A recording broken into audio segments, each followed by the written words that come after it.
mbrëmja e sotme nuk kishte se si të zbukurohej më bukur. Moderatorja bukuroshe Chiara Tito ka vendosur të ndajë me ndjekësit dy momente shumë domethënëse që lidhen me shtëpinë e re, ku pritet të zhvendoset së bashku me Luizin dhe vogëlushen Luna Mari.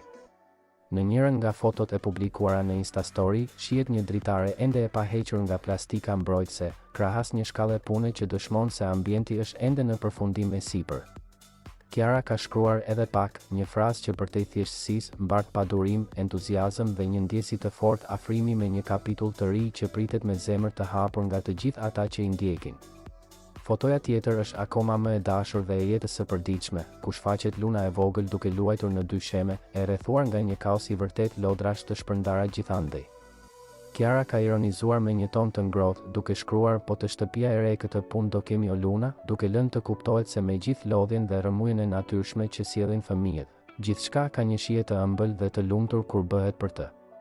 Këto dy postime, ndonse të shkurtra në përmbajtje, kanë ngjallur një valë emocionesh dhe reagimesh pozitive nga ndjekësit, të cilët nuk kanë nguruar të komentojnë me urime për shtëpinë e re, për kushtimin e çiftit dhe rritjen plot dashuri të Lunës së vogël. Shumë komente theksojnë se si Chiara di të ndajë me ndjeshmëri momente që mund të duken të zakonshme, por që në fakt janë thellësisht të çmuara dhe frymëzuese për çdo familje të re.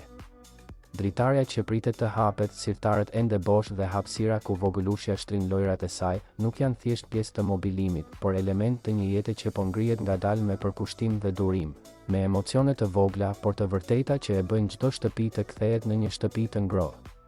Mbrëmja e sotme nuk kishte si të përfundonte më ndryshe veçse me këtë atmosferë familjare, me thjeshtësi, sinqeritet dhe shumë dashuri, ndërsa të gjithë mezi presin momentin kur Chiara, Luizi dhe Luna do të postojnë foton e parë nga banesa e tyre e re, tashmë e përfunduar dhe e mbushur me jetë.